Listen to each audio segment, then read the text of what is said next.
You're watching Let the Quran Speak. I'm Safiyyah, your host. Last time we were discussing the face covering for Muslim women, and Dr. Shabir said that there are no verses in the Quran that refer to the niqab, which is translated as face covering. However, there are some verses that are used to justify the wearing of the niqab, and we're going to be looking at that now. Dr. Shabir, welcome to Let the Quran Speak. Pleasure to be on. The first verse we're going to be looking at is from chapter 3359, Dr. Shabir. And Abu Shuqqah, in his book, Muslim Women's Attire and Adornment, has talked about this verse. So maybe you can tell us a little bit about the verse to begin with. Sure. So this verse, as we mentioned last time, is it's directed to all believing women. So whereas Surah 33, verse number 53, which we were dealing with previously in the same surah, specifically, as we said, was about the wives of the Prophet, peace be upon him, between whom and the public a curtain was to be drawn. The hijab, yes. Yeah, and when they went out, they couldn't carry the whole curtain with them. So they, according to Abu Shuqqah, the veil or the face covering was a kind of mini curtain that they took with them. They covered their faces. And so that created some distance between them and the men. In the same surah then, several verses later, 20 or so verses later, Surah 33, verse number 59, actually not 20 verses, but just a few verses later, here we have it that the Prophet, peace be upon him, is directed, Ya ayyuhan nabi, O Prophet, Kul liazwajika wa banatika وَنِسَاءِ الْمُؤْمِنِينَ يُدْنِينَ عَلَيْهِنَّ مِنْ جَلَابِيبِهِنَّ. Say to your wives and your daughters and the women of the believers, they are to draw a part of their jilbabs over themselves. Now, jilbabs, I've made... So it's a whole new word. It's a whole new word. I've kept the Arabic word, though I made it plural with the S in English, which we don't do in Arabic, right? It will be jalabib. Okay. Min jalabibihin. Their jalabib, their jilbabs. So let them draw a portion of their jilbabs over themselves. ذَلِكَ أَدْنَى أَنْ يُعْرَفْنَ فَلَا يُؤْذَيْنَ. That is more seeming so that they should be recognized and not molested or not harmed. Classical commentators on the Quran have largely interpreted this verse to mean that the verse is saying to believing women in general that they should distinguish themselves from slave women. How? Because slave women at the time, according to the classical commentators, did not cover their faces so that the hooligan men would accost them on the wayside and molest them. And when they were affronted about their unruly behavior, they would excuse themselves by saying, oh, we thought these were slave girls. So the women who were free are being told, therefore, distinguish yourselves as free women by covering your faces, so you will be free from this kind of attack. The hooligans would have no excuse with regards to you. Now, there are several problems, obviously, with this interpretation. As you can see that this does not offer any protection for the slave women. You can say that the very next verse is saying to these vagabonds that if you do not cease your unlawful behavior, then the Prophet Muhammad, peace be upon him, would drive you out of town and not spare you. So obviously, the sword of the polity would come down on you, and so they had to shape up. So that would be the protection. But you would expect that there will be more, that there will be a prescription in society for the protection of all women, whether slave or free. But Abu Shuqqah points to a different problem. He points out that if you're saying that because the slave women were not covering their faces, that means the believing women were being told to act opposite to that by covering their faces. But lo and behold, it is widely known that in that period of time, the slave women not only left their faces bare, but also their heads bare. They neither wore a face covering nor a head covering. Yes. So if the point of the verse was that free women had to distinguish themselves from the slave women, all the free women had to do was to wear a head covering, not necessarily a face covering. So he finds that there's a logical flaw in that explanation, which is so common in classical commentators of the Quran.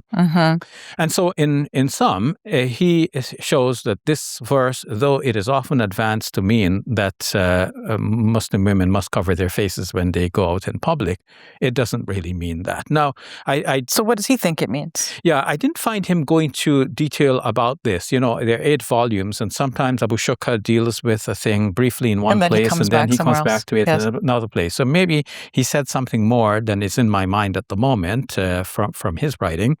But since you're curious, and probably your viewers are curious about as well as to what the verse means, let me elaborate from my own without crediting this to Abu Shuqqah. So if it's a mistake, it's only mine. Okay. The verse said, لِيُعْرَفْنَ فَلَا يُؤْذَيْنَ. So whatever is they're being told to do, it is so that they could be recognized and not molested. Yes. The ordinary meaning of people being recognized is that you would see their faces and you would recognize them.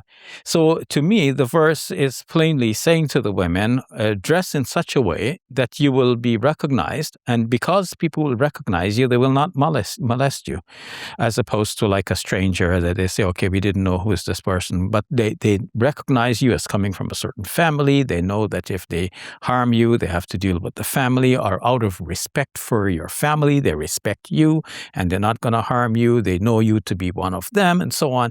But it's easier to harm a person if you don't see their faces. This is why, in classical depictions, you see somebody heading to the guillotine, like his head is covered.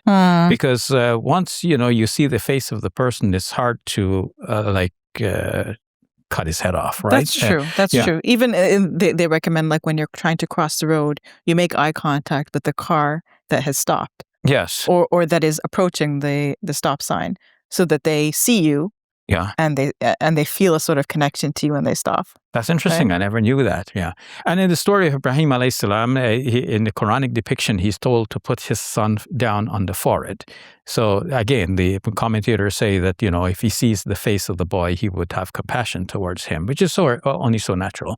Now, more than this, you recall that in a previous discussion, we were talking about the hadith that says that the women went to the mosque in the darkness of the early morning, and they were not recognized due to the darkness. Well, not recognized means that nobody could see their faces. So that's the normal use of the word recognize. Recognize means that the faces would be seen and known. So in this verse, the women are being told to dress in such a way that they'll be recognized. Now, the classical commentators, in order to maintain what they were saying, that the women should cover their faces, so they have to go to a length to show how the women are going to draw a piece of their outer garments in order to cover their faces. Now, outer garments is like this jacket that I'm wearing. This is a kind of an outer garment, right? I have an inner garment and then an outer one. The outer one usually goes over the shoulder. This is also almost universal across cultures. In very cold climates, so you would have a hoodie that you would pull on, but that too is going over the head, hardly over the face. The face cover is usually something separate, like even you have a ski mask or something like that. It's going to be something separate from the clothing that you're wearing on your body. But the commentators wanted to make the jilbab, the outer garment, to be the same thing that covers the face. So they say that, okay, you must draw a piece of it like over the head. So then it hangs over the head and over the face. Now, this obviously is going to great lengths, and it would mean sewing that piece of garment onto what is essentially the outer garment. So if you're seeing women who wear this sort of niqab that goes over the head, it's actually like the burqa, the Afghan burqa. Is that what you're referring to? I don't know if the Afghan burqa in particular, but I've seen some shapes of jilbab where you have the outer garment, and then let's say from the back of the neck of the outer garment, an extra piece of cloth is sewn that is long enough that it will come over the head and then draped over the face. So that's an extraneous piece of garment. Now, to imagine that women already had this garment prior to this verse being revealed like this, this is like going to great lengths of imagination. And really, it is putting a new prescription, but the new prescription is not coming from the words of the Quran itself, it's coming from the explanation of the commentators.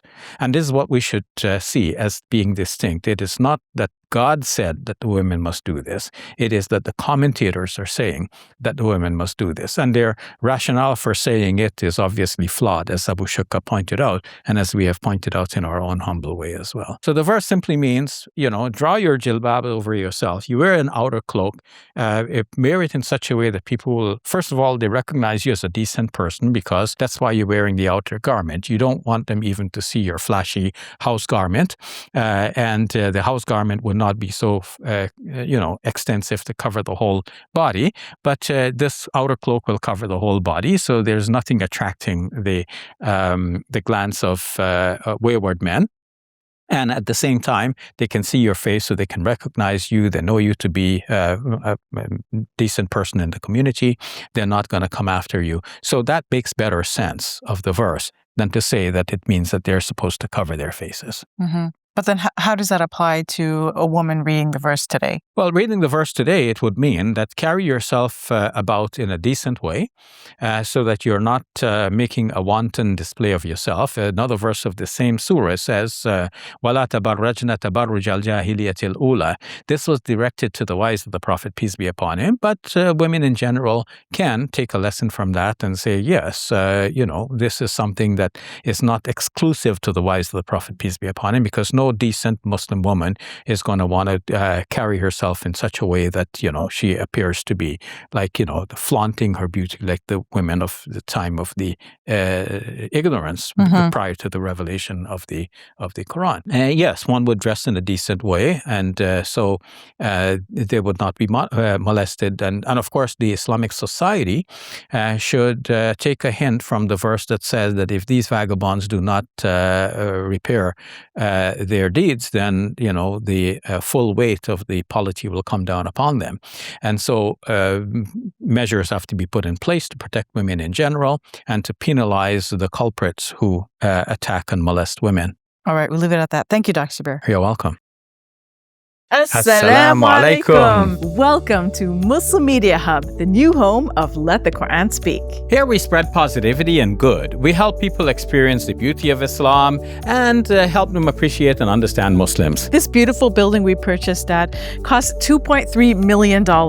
Yeah, we've already raised a third of that money, and with your help, inshallah, we can pay off the rest. So we're looking for people who can give $1,000 each. If you can be part of the select group, that's amazing. Otherwise, just please give whatever you can. Every dollar counts. It's our collective responsibility to share the message of Islam with our fellow human beings. Please help us continue this good work. It's a sadaqah jariyah, something that will continue to be a benefit to the Muslim community long after Safiyyah and I are gone. Please support our work at muslimmediahub.com. Your support is zakat eligible and tax deductible. May Allah bless you and your loved ones today and always. Assalamu alaikum. Assalamu alaikum.